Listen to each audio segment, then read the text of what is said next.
ರಾಜ್ಯದಲ್ಲಿ ಬೆಲೆ ಏರಿಕೆನ ಖಂಡಿಸಿ ಬಿಜೆಪಿ ಇವತ್ತು ರಸ್ತೆಗಿಳಿದು ಪ್ರತಿಭಟನೆಯನ್ನ ಮಾಡ್ತು. ಈ ಸಂದರ್ಭದಲ್ಲಿ ಪೊಲೀಸರು ಪ್ರತಿಭಟನಾಕಾರರನ್ನ ಬಂಧಿಸಿದ್ದಾರೆ. ಇದ್ರ ಬಗ್ಗೆ ಮಾತನಾಡಲಿಕ್ಕೆ ಖುದ್ದು ವಿಪಕ್ಷ ನಾಯಕ ಆರ್ ಅಶೋಕ್ ನಮ್ಮ ಜೊತೆ ಇದ್ದಾರೆ. ಅವ್ರನ್ನ ಮಾತಾಡ್ತೀನಿ. ಅಶೋಕ್ ಅವರೇ, ಈಗಷ್ಟೇ ಪೊಲೀಸರು ಬಂಧನ ಮಾಡಿ ನಿಮ್ಮನ್ನ ನೇರವಾಗಿ ಕರ್ಕೊಂಡು ಬಂದಿರುವಂಥದ್ದು, ಮುಂದಿನ ಹೋರಾಟದ ಹಾದಿ ಸರ್ಕಾರದ ವಿರುದ್ಧ. ನಾವು ಮುಖ್ಯಮಂತ್ರಿ ಮನೆಗೆ ಮುತ್ತಿಗೆ ಆಗ್ತಾ ಇದ್ರಿ. ಯಾಕಂದರೆ 2 ನಾಲಿಗೆಯ ಮುಖ್ಯಮಂತ್ರಿ. ₹1 ಬೆಲೆ ಏರಿಕೆ ಆದಾಗ ಈ ರಾಜ್ಯದಲ್ಲಿ ಅಧೋಗತಿ, ಪ್ರಳಯ ಆಗೋಗ್ತೈತೆ, ಮೋಸ ಮಾಡಿದ್ರು ಬಿ ಜೆ ಪಿಯವರು ಅಂದರು. ₹1 ಏರಿಕೆ ಮಾಡಿ, ಇವು ₹3 ಏರಿಕೆ ಮಾಡಿದ್ರು. ಇವರು ಪ್ರಣಾಳಿಕೆಯಲ್ಲೆಲ್ಲ ಹೇಳಿದ್ರು ನಾವು ಯಾವುದೇ ಬೆಲೆ ಏರಿಕೆ ಮಾಡಲ್ಲ, ಗ್ಯಾರಂಟಿ ಕೊಡ್ತೀನಿ ಅಂತ. ಈಗ ಪೆಟ್ರೋಲು, ಡೀಸಲ್ಲು ಎಲ್ಲ ಏರಿಕೆಯನ್ನು ಮಾಡಿ ಜನರ ಬಾಳಿನ ಜೊತೆ ಚೆಲ್ಲಾಟ ಆಡ್ತಾ ಇದ್ದಾರೆ. ಜನರಿಗೆ ಮೋಸ ಮಾಡಿದ್ದಾರೆ. ಗ್ಯಾರಂಟಿ ನಾವು ಮಾಡಿ ಜನಕ್ಕೆ ಹೆಲ್ಪ್ ಮಾಡ್ತೀನಿ ಅಂದವರು ಗ್ಯಾರಂಟಿ ಕೊಡೋದೊಂದು ಬಾಳು. ಈಗ ಪೆಟ್ರೋಲ್ ಡೀಸಲ್ ಎಲ್ಲ ಮಾಡಿ ಎಲ್ಲ ಬೆಲೆ ಏರಿಕೆ, ಹೋಟೆಲು, ಕಾಫಿ, ಟೀ, ತರಕಾರಿ, ರೇಷನ್ನು, ಆಸ್ಪತ್ರೆ ಎಲ್ಲ ರೇಟೂ ಜಾಸ್ತಿ ಆಗ್ತದೆ. ಇದಕ್ಕೆ ಕಾರಣ ನೇರವಾಗಿ ಸಿದ್ದರಾಮಯ್ಯನವರು, ಕಾಂಗ್ರೆಸ್ 15 ಬಾರಿ ಬಡ್ಜೆಟ್ ಅಂತೆ. ಈ ಕರ್ನಾಟಕದ ಆರ್ಥಿಕ ಪರಿಸ್ಥಿತಿಯನ್ನು ಆಳುಗೆಡುವಿದ ಯಾರಾದರೂ ಫೈನಾನ್ಸ್ ಮಿನಿಸ್ಟರ್ ಇದ್ದರೆ that is only one Siddaramaiah.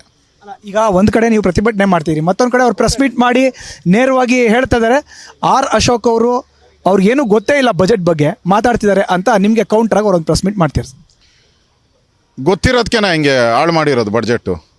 ಕರ್ನಾಟಕದ 30-40 ವರ್ಷದ ಇತಿಹಾಸದಲ್ಲಿ ನಾವು ಕೇರಳ ಮಾದರಿಗೆ ಹೊರಟೋಗಿದ್ದೀರಿ. ಕೇರಳ ಪಾಪರ ಔಟಿದೆ. ಈಗ ಸುಪ್ರೀಂ ಕೋರ್ಟ್ ಹೋಗಿದೆ ಭಿಕ್ಷೆ ಬೇಡ ಅಂತದಕ್ಕೆ ನಮಗೆ ಫೈನಾನ್ಸ್ ಅಸಿಸ್ಟೆನ್ಸ್ ಕೊಡೋಕ್ಕೆ ಕೇಂದ್ರ ಸರ್ಕಾರ ಕೇಳಿ ಅಂತ. ಆ ಪರಿಸ್ಥಿತಿಗೆ ನೀವು ನೋಡಿ ಕರ್ನಾಟಕದ ಬಡ್ಜೆಟ್ ಏನಿದೆ ಈ ಸರಿ ಡಿಫಿಷಿಯೇಟ್ ಔಟಿದೆ. ಬಸವರಾಜ ಬೊಮ್ಮಾಯಿ ಅವರು ಬಿ ಜೆ ಪಿ ಸರ್ಕಾರ ಇದ್ದಾಗ ಸರ್ಪ್ಲಸ್ ಬಡ್ಜೆಟ್ ಇತ್ತು. ನಮ್ಮ ಬಡ್ಜೆಟ್ ಮಂಡನೆ ಮಾಡಿದಾಗ ಸರ್ಪ್ಲಸ್ ಮಾಡಿದ್ರಿ. ಈ ಬಡ್ಜೆಟ್ ಸಿದ್ದರಾಮಯ್ಯನವ್ರ ಬಡ್ಜೆಟ್ಟು ಓ+ ಬಡ್ಜೆಟ್ಟು ಲಾಸ್ ಮಾಡಿಟ್ಬಿಟ್ಟಿದ್ದಾರೆ. ಯಾರು ಫೈನಾನ್ಸಲ್ಲಿ ಎಕ್ಸ್ಪರ್ಟು ಅನ್ನೋದು ಇಡೀ ರಾಜ್ಯಕ್ಕೆ ಗೊತ್ತಾಗಿದೆ. ಪೆಟ್ರೋಲ್ ಡೀಸೆಲ್ ಬೆಲೆ ಏರಿಕೆ ಮಾಡಿದ್ರಲ್ಲ, ಹೇಳಿದ್ರೆ ಬಡ್ಜೆಟಲ್ಲಿ ನೀವು ಮಾಡ್ತೀನಿ ಅಂತ ಹೇಳಿದ್ರೆ ಹೇಳಿಲ್ಲಲ್ಲ, ಯಾಕೆ ಮಾಡಿದ್ರಿ? ನಿಮ್ಗೆ ಆ ಥರ ದಮ್ಮಿದ್ದಿದ್ರೆ, ತಾಕತ್ತಿದ್ದರೆ ಮುಂದಿನ ಸರಿ ನೀವು ಬಡ್ಜೆಟ್ ಮಾಡಿದವಾಗ ತೋರಿಸ್ಬೇಕಾಯ್ತು ನೀವು ಮಾಡಿ. ಜನ ಅದಕ್ಕೆ ಉತ್ತರ ಕೊಡ್ತಾಯಿದ್ರು.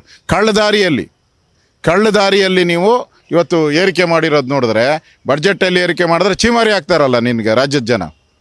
ಆ ಚೀಮಾರಿಯನ್ನು ತಪ್ಪಿಸ್ಕೊಳಕ್ಕೋಸ್ಕರ ಕಳ್ಳದಾರಿಯಲ್ಲಿ ಮಾಡಿದ್ದಾರೆ. ಯಾರು ಬಡ್ಜೆಟ್ಗೆ ದ್ರೋಹ ಬಗ್ದಿದ್ದಾರೆ ಅಂತ ಇಡೀ ರಾಜ್ಯದ ಜನತೆ ಗೊತ್ತಾಗಿದೆ. ಈ ಸಿದ್ದರಾಮಯ್ಯನವರು ಒಂಥರ ಪವರ್ಲೆಸ್ ಮುಖ್ಯಮಂತ್ರಿ. ನನ್ನ ಕಡೆಯ ಪ್ರಶ್ನೆ ಸರ್, ಗುರುವಾರ ಮತ್ತೊಂದು ಹೋರಾಟ. ಈಗಿನ ರಾಜ್ಯ ಸರ್ಕಾರ ತನ್ನ ಆದೇಶವನ್ನು ಹಿಂತೆಗೆದುಕೊಳ್ಳಿಲ್ಲ ಅಂದರೆ ಬಿಜೆಪಿ ಕಡೆಯಿಂದ ನಾವು ಗುರುವಾರದವರೆಗೂ ಟೈಮ್ ಕೊಟ್ಟಿದ್ದೀರಿ ರಾಜ್ಯ ಸರ್ಕಾರಕ್ಕೆ. ವಾಪಸ್ ತೆಗಿಲ್ಲ ಅಂದರೆ ಇಡೀ ರಾಜ್ಯಾದ್ಯಂತ ರಸ್ತೆ ತಡೆ ಚಳುವಳಿಯನ್ನು ಇಡೀ ರಾಜ್ಯದಲ್ಲಿ ನಾವು ಮಾಡ್ತೀರಿ. ಬಿಡಲ್ಲ, ಇದನ್ನು ಇಲ್ಲಿಗೆ ನಿಲ್ಲಲ್ಲ. ಅದಾದಮೇಲೆ ಮುಂದೇನೂ ಪ್ರತಿಭಟನೆ ನಾವು ಮಾಡ್ತೀರಿ. ಕಾಂಗ್ರೆಸ್ ಅವ್ರು ಏನೋ ತಿಳ್ಕೊಂಡಾರೆ ಒಂದಿನ ಪ್ರತಿಭಟನೆ ಮಾಡಿಬಿಡ್ತಾರೆ ಅಂತ. ಇಲ್ಲ, ಬಿಡಲ್ಲ. ರಸ್ತೆ ತಡೆ ಚಳುವಳಿ ಆದಮೇಲೆ ಇನ್ನೊಂದು ಚಳುವಳಿಯನ್ನು ಪ್ರಾರಂಭ ಮಾಡ್ತೀರಿ. ಈ ಕಾಂಗ್ರೆಸ್ ಮೋಸದಿಂದ ಏನು ಜನಕ್ಕೆ ವಂಚನೆ ಮಾಡ್ತಾ ಇದ್ದಾರೆ, ಇದನ್ನು ಜನದ ಮುಂದೆ ಬಿಚ್ಚಿ ಇಡುವಂಥ ಕೆಲಸವನ್ನು ವಿರೋಧ ಪಕ್ಷದ ನಾಯಕನಾಗಿ ನಾವು ಮಾಡ್ತೀರಿ. Thank you sir. ಇದು ಒಟ್ಟಾರೆ ಆರ್ ಅಶೋಕ್ ಅವರ ರಿಯಾಕ್ಷನ್. ಮುಂಬರುವಂಥ ದಿನದಲ್ಲಿ ಹೋರಾಟ ಇನ್ನಷ್ಟು ಹೆಚ್ಚಿಗೆ ಮಾಡೋದೇ ನಮ್ಮ ಧ್ಯೇಯ ಅನ್ನೋ ಒಂದು ಮಾತುಗಳನ್ನು ಹೇಳಿದ್ದಾರೆ. ಕ್ಯಾಮ್ರಾ ಪರ್ಸನ್ ರಘು ಜೊತೆ Madhusudan, news first Kannada, Bengaluru. News first ನಿರ್ಭೀತಿಯಿಂದ ನಿಮ್ಮ ಪರವಾಗಿ.